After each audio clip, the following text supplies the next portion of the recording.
नमस्कार दोस्तों।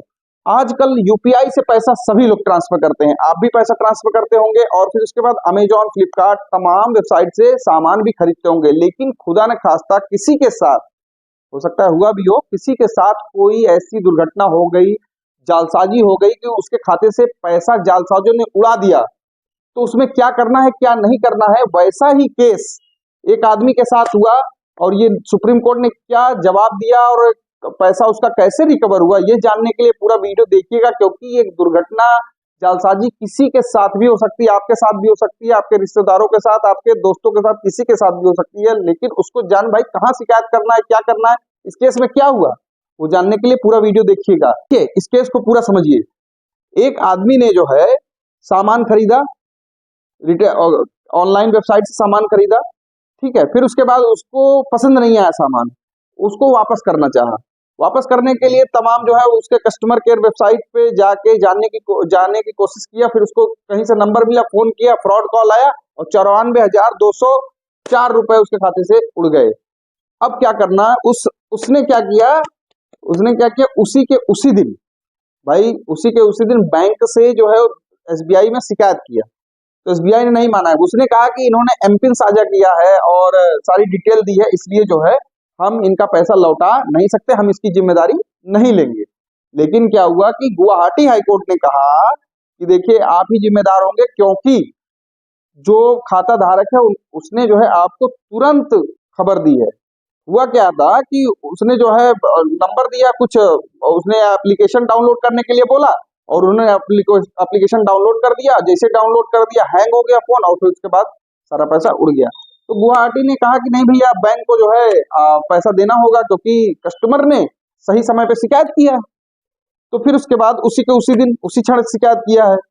तो इसका मतलब है कि आपको, आपके साथ कभी भी जालसाजी हो तो तुरंत तुरंत के तुरंत बैंक में जाकर लिखित रूप में शिकायत कीजिए, जिससे उसका जो है रसीद भी लीजिए कि हमने यहाँ शिकायत की थी। क्योंकि कुछ भी दिक्कत होगी तो आपको ये जो हमारा वीडियो है ना, ये एज ए रेफरेंस काम आएगा, जिससे कि आप बैंकों में बता भी सकते हैं, देखिए भैया हमारा पैसा वापस करना होगा, नहीं तो केस कर दूंगा। अब देखिए उसके साथ क्या हुआ कि अब एसबीआई जो है, एसबीआई को जो है उसने आदेश दिया गुवाहाटी हाई कोर्ट ने।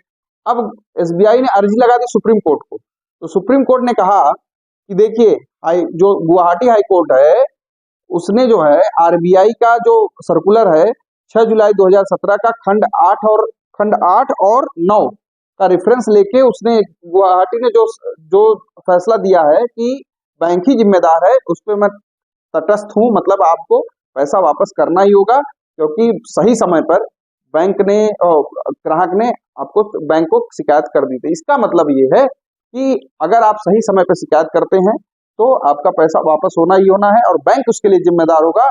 और अगर आप इस तरीके के चीजों में फंस गए हैं तो उसमें जो है ये गवर्नमेंट की वेबसाइट है ना, www.cybercrime.gov.in या 1930 पर आप शिकायत कर दीजिए।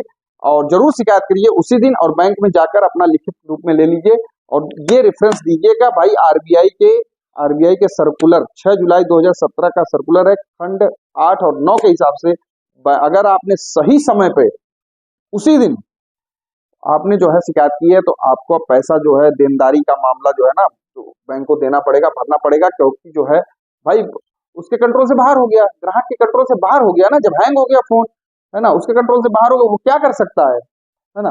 तो जो भी है उसको बैंक को वापस करना पड़ेगा। और इस केस में जैसे हुआ है उसी तरीके से, तो आप भी सतर्क रहिए अपने पैसे के प्रति। और फालतू जो है एमपिन वगैरह किसी को कॉल, इंटरनेशनल कॉल या तो स्पैम कॉल, कुछ भी मत उठाइए। तो सतर्क रहिए, जागरूक रहिए, दूसरों को जागरूक करिए।